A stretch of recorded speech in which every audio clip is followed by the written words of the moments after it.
Muy buenos días, bienvenidos a Siempre Padres Pediatras.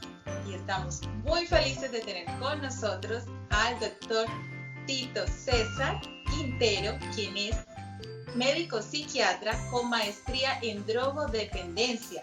Sabemos que vive bastante ocupado, coordina toda la parte de rehabilitación, de drogodependencia, de clínicas como el SNOR, como San Camilo, en su consultorio particular. También es docente universitario, así que muchísimas gracias por participar en Siempre Padres Pediatra para brindarles una asesoría científica para toda la comunidad. Bienvenido. Muchas gracias, Mariluz, y muchos saludos a todos los oyentes y a la audiencia. No, todo lo contrario, agradecido con ustedes por la invitación. ¿Cuáles son esas drogas lícitas y esas drogas ilícitas? ¿Cómo vamos con eso? En los parques, en muchas partes, como que la marihuana y otras sustancias se manejan por ahí como muy libremente. Todavía lo que es la marihuana, porque es la que genera más dudas, la marihuana sigue siendo una droga ilegal. Lo que pasa es que está autorizada solo para manejo medicinal, para el uso de ciertas enfermedades.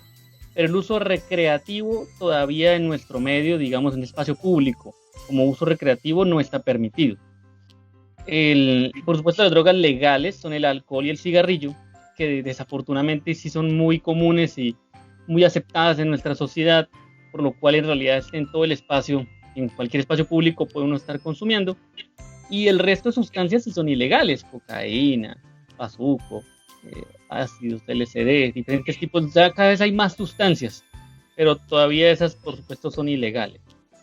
Y bueno, con esto de la pandemia, con todo esto, la cuarentena, se han aumentado las enfermedades mentales también, se han aumentado el abuso de sustancias, tanto lícitas como ilícitas. ¿Sí será cierto? Es verdad porque la mayoría de pacientes con enfermedades mentales, ante situaciones estresantes, difíciles, se despierta la enfermedad, aparece la enfermedad cuando hay estresores. La pandemia, las dificultades laborales, económicas, sociales, el no tener contacto con las personas queridas, es un estresor. Entonces las personas que ya tienen una enfermedad o que de pronto están susceptibles a desarrollarla, el estresor lo hace despertar esa enfermedad. Por supuesto, se aparecen más enfermedades como trastornos depresivos, como trastornos de ansiedad. Pero las drogas, las sustancias psicoactivas van de la mano, porque de alguna manera una de las razones por las cuales la gente recurre más al consumo de sustancias es precisamente para tratar de automedicarse o paliar esos síntomas de ansiedad o de depresión. Entonces yo recurro al alcohol, yo recurro a sustancias psicoactivas, lo cual por supuesto es un error, pero las personas terminan de alguna manera recurriendo más y por supuesto tienen un mayor riesgo de desarrollar un trastorno por esta sustancia. Claro, siempre hemos recalcado en Siempre Padres Pediatras la importancia de un estilo de vida saludable. Y no solamente es alimentación, no solamente es ejercicio, qué comer y no comer, sino también cómo gestionar nuestras emociones, porque la salud mental también es supremamente importante para mantenernos sanos, también de la parte física. Y cuando habla acerca de las sustancias psicoactivas, ¿cómo podemos explicar esto para que todos podamos entender? En realidad es el término más científico del término de drogas. La gente lo habla como drogas, pero es que la gente tiene la idea de que drogas no entra el alcohol ni entra el cigarrillo, por ser legales. Y eso no es verdad. Las sustancias psicoactivas es toda sustancia que pueda llegar a tener alteraciones en el cerebro y que además tenga el potencial de causar dependencia, de causar adicción. Entonces, en las sustancias psicoactivas está incluido tanto las sustancias legales como ilegales. Cuando hablo de sustancias psicoactivas me refiero a alcohol, como a cigarrillo, como a marihuana, como a todas las que se le ocurran. Incluso a medicamentos, que a pesar de haber sido inventados como medicamentos, terminan teniendo un potencial adictivo y podrían llegar a causar dependencia. Entonces ahí entran las sustancias psicoactivas, el término sustancias psicoactivas engloba todo y entra todo ahí. Claro, o sea que medicamentos que se recetan también pueden llegar a producir esta adicción en las personas. y por eso también hablamos de medicamentos que requieren una receta especial y que son como de manera controlada, ¿cierto?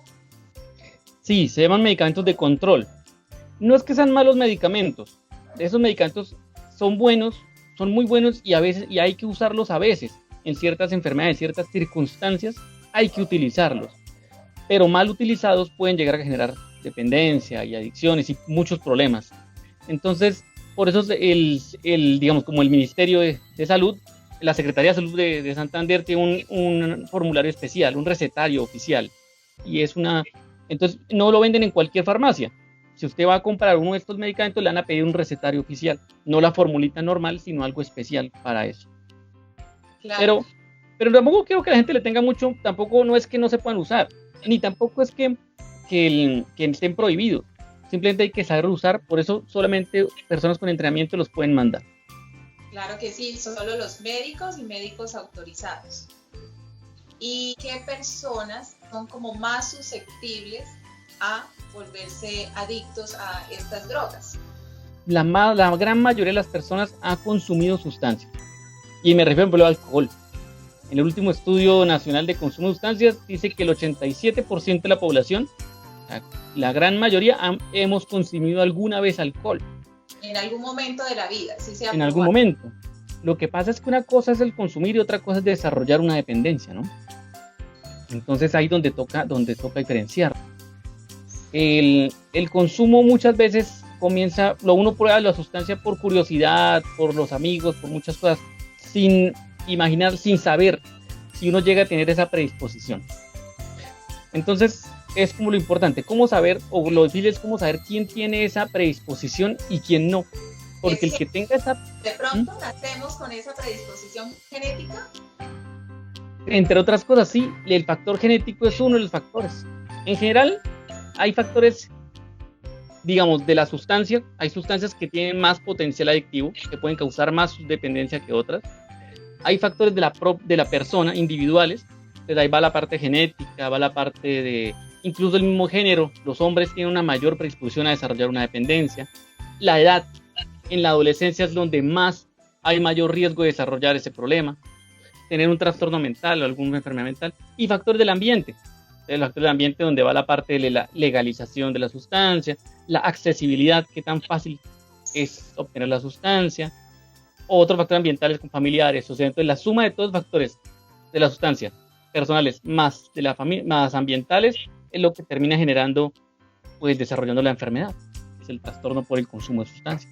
Esto que nos habla el doctor acerca del factor social es supremamente importante, porque en esa persona que tiene la susceptibilidad, ya sea por genética o por su parte individual, que está afrontando problemas, y esos amigos o esa familia que les dan como el empujoncito y los alientan a que consuman alcohol para olvidar las penas, o para los cumpleaños, para celebrar, porque todavía en la cultura de nuestro país siempre va de la mano el alcohol con las celebraciones, con todas, con cumpleaños, con nació un niño, también vamos a celebrar, con inclusive también muere una persona, también aprovechan para reunirse en familia o los amigos y consumir también alcohol.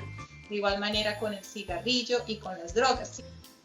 Sí, en realidad, sí, y no solamente lo que la gente piensa, el factor social es tan importante que no es solo que le ofrezcan la sustancia. Desafortunadamente un ambiente familiar, por ejemplo, una disfunción familiar, discusiones permanentes, problemas, o sea, todo el tiempo un ambiente familiar demasiado tenso, demasiado difícil, también termina a veces a la persona que tiene su predisposición, pues a recurrir al alcohol o a recurrir a las sustancias.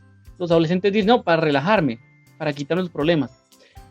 Por supuesto, tampoco se trata de justificar eso, pero también como familia podemos buscar la manera de que el ambiente familiar, el ambiente social sea un poco más agradable para la persona. Tenemos que buscar la manera también de solucionar nuestros conflictos, de tal manera que la persona tampoco, digamos, se sienta mal de estar en la casa. También algo importante en la parte social es la actitud social hacia las sustancias. No es lo mismo la actitud social hacia el alcohol o hacia el cigarrillo que hacia otras drogas, otras sustancias. Y desafortunadamente el ambiente es muy tolerante nosotros somos muy tolerantes con el alcohol y resulta que en los adolescentes, tal vez en un adulto mayor de edad, bueno, pero en un adolescente, tienen que tener mucho cuidado con esa, digamos, de generar esas expresiones de aprobación y de fomentar el consumo frente a un adolescente. Es otra cosa. Los adolescentes están desarrollándose mentalmente, psicológicamente, y quieren como ser igual a sus compañeros, a sus ídolos, y si ven que esos ídolos, que esas personas que los influencian, hablan tan felizmente y como tan agradablemente sobre las sustancias, pueden terminar recurriendo a estas.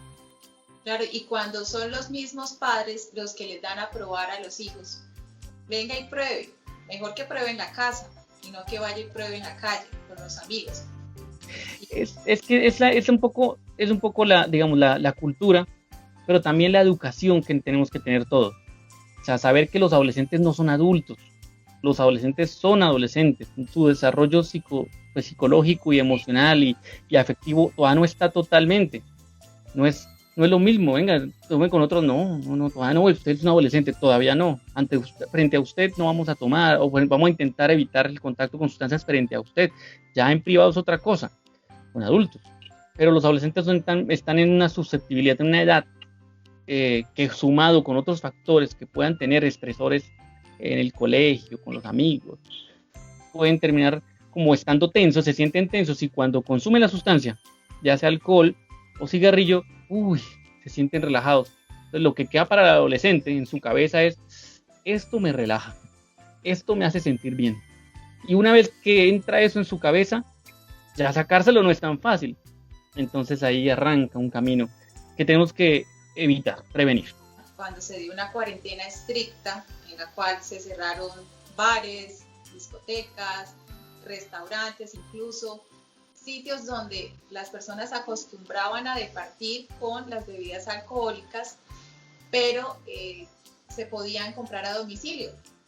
Así que de pronto también los niños, incluso muy pequeños, tuvieron ese contacto en sus casas con estas sustancias, sea el alcohol, sea el cigarrillo, porque el papá ya ahora trabaja todo el día o la mamá y también fuma durante el día y están en la casa y los niños ven ese patrón de que sus padres consumen licor, fuman cigarrillo y hasta sustancias ilícitas, hasta drogas también. Sí, el contacto, sobre todo entre edades tempranas, con familia que consume, pues por supuesto facilita o da la impresión al adolescente o al niño, le da la impresión de que, oiga, esto es normal, yo puedo hacerlo. La familia o la sociedad normaliza esa sustancia y para el niño pues lo ves así.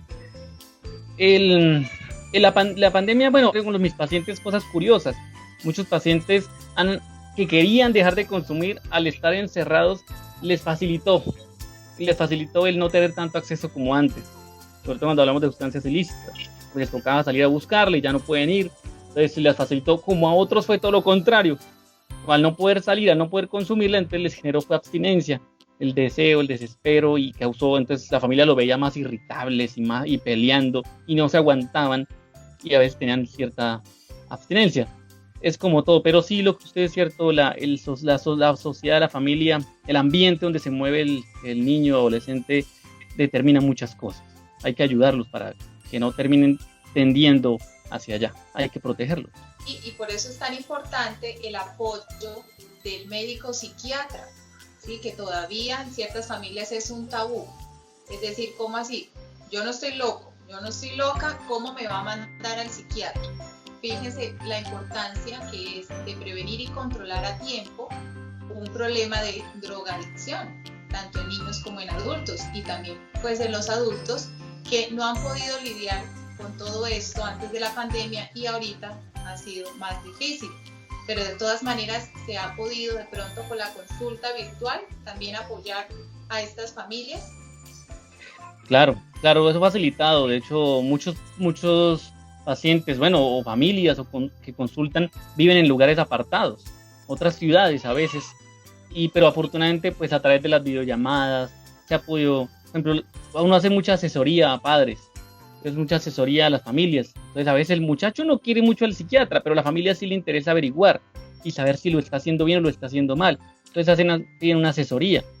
Y después uno le explica, pues con el muchacho le hace otro tipo de manejo y terminología y se trata como de encajar mejor con el adolescente. Pero sí es cierto, digamos, la idea es como explicarle a las personas que el especialista en el manejo de las adicciones, pues es el psiquiatra. No significa locura, no significa que vea cosas que no sean ciertas, simplemente es el médico que se ha especializado en eso y que es el idóneo para poder resolver sus dudas y asesorarlo. ¿Y cómo hacen los padres, por ejemplo, cuando sospechan que sus hijos ya entraron en este camino y en este mundo de la drogadicción, o que incluso apenas se está probando, pero que no conversan, pero ciertos factores de pronto son sospechosos? ¿Cómo saber sin que el adolescente nos cuente? No, pues por supuesto, la adolescencia es una etapa muy difícil porque para el adolescente es más importante las amistades, los amigos, que incluso la familia. Entonces esa etapa es muy difícil porque los papás se confunden. Porque antes me acompañaba al mercado, porque antes se la pasaba conmigo y ahora ya no quiere estar conmigo. Entonces también muchos papás creen que debe estar consumiendo sustancias. Y no, tampoco es así. Simplemente está en una etapa de su vida. Entonces tampoco tenemos como que irnos pues tampoco exagerar tanto. Pero sí es importante de alguna manera, a pesar de que el muchacho no lo acepte mucho, los papás sí deben acercarse un poco a los hijos, tienen que tratar de abrir un canal de comunicación, que el muchacho, digamos, como que sienta que al menos está mi familia ahí, pase lo que pase, yo tengo con quién hablar, está ahí alguien. Por supuesto, digamos, también pues existen las asesorías. Muchos papás piden las citas a nombre de ellos, de los papás, y van los papás primero y comentan lo que está pasando, porque cada caso es particular, es muy difícil generalizar, pero digamos ya en la consulta de la familia, mire, es que en mi hijo pasa esto especial. Bueno, y es que en nuestra familia hay esta herencia que es un poco más pesada, o este ambiente, pues en el ambiente esto ya es diferente. El barrio donde vivimos o los amigos de él ya nos dijeron que consumen, o en el colegio nos llamaron. O sea, cada caso es totalmente diferente. Pero lo que quiero pasar ver, lo importante es como que saber que uno puede recurrir, que puede pedir una consulta, los papás, a nombre de ellos, sin el muchacho si quieren. Hablan, comentan y uno va mirando y depende de lo que pase, pues buscamos la mejor manera de hacerlo llegar a consulta y de pronto no tiene nada, ¿no? La mayoría de veces en realidad no se tiene nada, pero igual se puede asesorar y los papás quedan más tranquilos. Buenísimo. Y también con esto de la drogadicción o la drogodependencia en las mujeres embarazadas. En realidad muchas sustancias afectan el desarrollo del feto. Por ejemplo, la marihuana es está supremamente comprobado que causa un retraso en el crecimiento intrauterino en cuanto al bebé. Ahora no solamente la marihuana, el alcohol tiene lesiones, digamos, en la formación del bebé. Por eso, pues, por supuesto, una mujer embarazada, lo ideal es que ahí nos matemos otro tema, que es la planificación. No es no embarazarse, es embarazarse, pero planeado. Tratar de planearlo.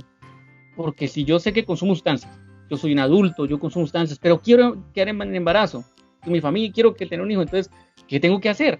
Entonces tengo que deshabituarme, dejar el consumo totalmente para poder que mi embarazo no se vea afectado y poder tener a cabo un embarazo normal. El embarazo es, claro, cuando ya la paciente está embarazada y tiene abstinencia, entonces tiene el desespero de consumir, entonces se encuentra ante el querer proteger al niño, al feto, versus la ansiedad y el desespero, y es más complejo. Recuerden que la formación del feto, aunque son 9 meses en la barriga, la formación en realidad, estamos hablando de semanas, de las 10 semanas, 12 semanas, que muchas veces las mujeres ni saben que están embarazadas y ya está formada gran parte del bebé.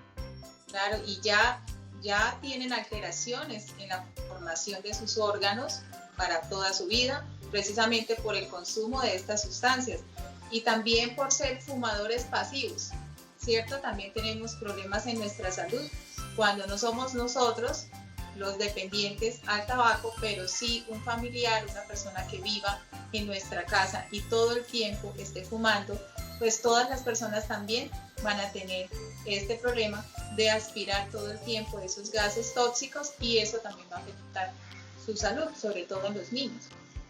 Sí, Y bueno, Doc, estos tratamientos para desintoxicar o para rehabilitar a una persona, a un joven o un adulto que ya tenga varios años en esto de la drogodependencia, ¿cómo es? ¿Son muchos años? ¿Es muy difícil? ¿O cómo lo están haciendo actualmente? Es individualizado, en cada caso es particular. La verdad, uno siempre intenta, digamos, manejar lograr que la persona deje de consumir en consultas, en citas. La gente piensa que para desintoxicarse o para rehabilitarse hay que internarse. No necesariamente. ¿Tienen Esa miedo? es una, ¿sí? Ese es un temor y eso es una barrera, porque enseguida el paciente dice, no, yo no quiero, cuando me hablen de rehabilitación, no, porque creen que es internarse. Y no, una rehabilitación, la mayoría de veces uno intenta siempre hacerlo primero sin internar a la persona, con recomendaciones, con charlas, de pronto con medicamentos si lo requieres, pero la idea es como buscar, dependiendo de la severidad, el tipo de sustancia, el ambiente donde se consume, buscar estrategias para mejorar el consumo, para disminuir el consumo y para que logre suspenderlo. Si ya, desafortunadamente, ambulatoriamente, o sea, en consultas, no, sigue recayendo, le cuesta mucho trabajo. Las personas a veces quieren dejar de consumir, pero es que cuando están afuera, en su ambiente social, no se aguantan. Muy difícil. En esas personas, por supuesto, ya se habla de un tratamiento interhospitalario. Ya depende de su EPS, casi todas las instituciones psiquiátricas de la ciudad tienen, y hay muchas instituciones particulares, tienen un programa de rehabilitación. Buenísimo. Bueno, Doc, ¿qué más nos quiere aportar? La palabra es suya. No, invitarlos a que entiendan que esto es una enfermedad. El consumo de sustancias no es una maña, no es un hábito, es una enfermedad, es algo que altera el cerebro. El cerebro, a medida que consume y consume, el cerebro va alterándose y hay que buscar un tratamiento. Tiene tratamiento, tiene solución. Yo veo que dejar de consumir sí es posible. Lo que pasa es que la gente se rinde muy fácil. La gente se rinde, no, ya lo intenté, ya volví a consumir, ya me resigno y vuelven otra vez. No, dejar de consumir sí se puede, es con un acompañamiento adecuado, con una asesoría familiar adecuada. Esto es un programa, digamos, hay que hacer un programa como interdisciplinario, donde participa el psicólogo, un psiquiatra, un trabajadora social, terapeutas ocupacionales, enfermeros que apoyan a la familia, apoyan al paciente. Y si se hace un proceso como tiene que hacerse, la persona puede dejar de consumir sin importar la sustancia y sin importar los años que lleve consumiendo. Buenísimo, muchísimas gracias por acceder a tener esta entrevista. En nuestra página del Facebook tenemos los datos para consultar al doctor Tito César Quintero. Le damos las gracias por participar en nuestro programa y ojalá que nos pueda seguir asesorando en salud. Las familias muy pendientes para mejorar la salud integral. Tener siempre abiertos estos canales de comunicación para que todos podamos prevenir el consumo de sustancias psicoactivas. Muchísimas gracias, Doc. Muchas gracias por su invitación. Hasta luego. Siempre Padres Pediatra, la mejor asesoría profesional para toda la familia.